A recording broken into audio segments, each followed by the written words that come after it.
ये आकाशवाणी गोरखपुर है। अब रवा सभे सोनी निगम से समाचार सुनिए। प्रदेश में मैनपुरी संसदीय सीट और रामपुर आ खतौली विधानसभा सीट का रिजल्ट आ गयल हवे। निर्वाचन आयोग के हिसाब से मैनपुरी लोकसभा सीट समाजवादी पार्टी जीत ली हवे, जबकि खतौली विधानसभा सीट पर राष्ट्रीय लोकदल सपा गठबंधन और रामपुर विधानसभा सीट पर भारतीय जनता पार्टी जीत दर्ज कैले हवे। मैनपुरी संसदीय सीट पर समाजवादी नेता स्वर्गीय मुलायम सिंह यादव का पतोही और सपा उम्मीदवार डिम्पल यादव जीतलिन। वहां के भारतीय जनता पार्टी का उम्मीदवार रघुराज सिंह साक्य के 2,88,461 वोटे से हरवलिन। डिम्पल यादव के 6,18,120 वोट मिलल, जबकि भाजपा उम्मीदवार 3,29,559 वोट पौले। मैनपुरी संसदीय सीट के तहत जसवंत नगर विधानसभा क्षेत्र में सपा उम्मीदवार के रिकॉर्ड वोट मिलल हवे। इस संसदीय सीट समाजवादी पार्टी का संस्थापक मुलायम सिंह यादव के सरगबाज के नाते खाली भइल रहल। समाजवादी पार्टी का प्रतिष्ठा वाली रामपुर विधानसभा सीट पर भारतीय जनता पार्टी का उम्मीदवार आकाश सक्सेना जीत दर्ज कैले हवे। वहां के समाजवादी पार्टी उम्मीदवार और सपा का सीनियर नेता आजम खां का करीबी आसिम राजा के 34,000 से बेसी वोटे से हरवले। हेट स्पीच मामला में सपा नेता आजम खां के सजा भइले के नाते उनका विधानसभा सदस्यता रद्द हो गयल रहे। यही नाते इस सीट पर उपचुनाव भइल रहल।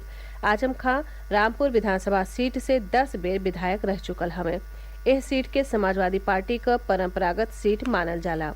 वहीं खतौली विधानसभा सीट के उपचुनाव का रिजल्ट राष्ट्रीय लोकदल सपा गठबंधन के पक्ष में गयल हवे। यहाँ रालोद सपा का उम्मीदवार मदन भैया भारतीय जनता पार्टी के उम्मीदवार राजकुमारी के 22,000 से बेसी वोटे से हरा के जीत दर्ज कैले हवे। मुख्यमंत्री योगी आदित्यनाथ सज्जो जीतल उम्मीदवारन के जीत का बधाई दिहले हवे। ट्वीट संदेशा में उहाँ के कहनी कि भारतीय जनता पार्टी के रामपुर विधानसभा सीट पर पहली बेर जीत हासिल भयल हवे। मुख्यमंत्री एकरे खातिर रामपुर के जनता का आभार जतवले हवे। रसायन और उर्वरक मंत्री मनसुख मांडविया कहले हवे कि केंद्र सरकार तय कैले हवे कि किसानन के किफायत दाम पर उर्वरक उपलब्ध होखे। श्री मांडविया कहले कि पूरा दुनिया इस समय उर्वरकन का बढ़त दाम और एकरे कमी के गंभीराहे चुनौती का सामना कर रहल हवे। उहाँ के कहले कि सरकार कोविड महामारी से पहले 2019-20 के उर्वरक सब्सिडी राशि $10 अरब से बढ़ा के इस साल करीब $27 अरब कर दिले हवे।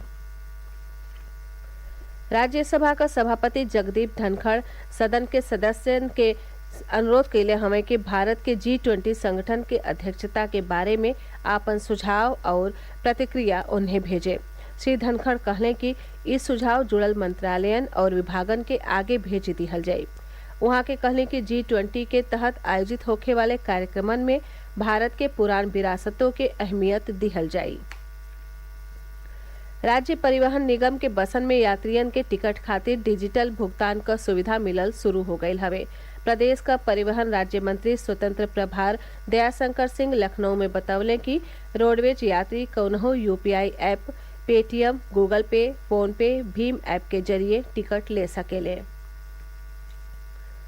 केंद्रीय स्वास्थ्य और परिवार कल्याण मंत्रालय आवे वाला 10 और 11 दिसंबर के बनारस में यूनिवर्सल कवरेज डे के मौका पर 2 दिवसीय सम्मेलन का आयोजन करे जा रहल बा। केंद्रीय स्वास्थ्य और परिवार कल्याण मंत्री मनसुख मांडविया के मौजूदगी में समारोह का शुभारंभ राज्यपाल आनंदीबेन पटेल करी हैं। मुख्यमंत्री योगी आदित्यनाथ सम्मेलन के दूसरका दिन का अतिथि हुई है। आयोजन कन्वेंशन सेंटर के रुद्राक्ष हॉल में कयल जाये। कार्यक्रम में कई गो राज्यन के स्वास्थ्य मंत्रियन के लेके कुल 1200 लोग हिस्सा ली हैं। यूनिवर्सल हेल्थ कवरेज का लक्ष्य सज्जन लोगों के पुरहर गुणवत्ता वाला जरूरी प्रोत्साहक, निवारक, उपचारात्मक और पुनर्वास से जुड़ल स्वास्थ्य सेवा उपलब्ध करावल हवे। प्रदेश सरकार काशी विश्वनाथ धाम के लोकार्पण के पहला सालगिरह के धूमधाम से मनावे जा रहल हवे। अगला 13 दिसंबर के लोकार्पण के 1 साल पूरा भइले पर मंदिर प्रबंधन की ओर से भिन्नई से लेके रात ले कई गो सांस्कृतिक कार्यक्रम आयोजित कैल जाये। मंदिर का मुख्य कार्यपालक अधिकारी सुनील वर्मा बतौले कि 13 दिसंबर के भिन्नई 11 बजे से धाम में हवन पूजन के साथ कार्यक्रमन के आयोजन का सिलसिला शुरू हो जाये।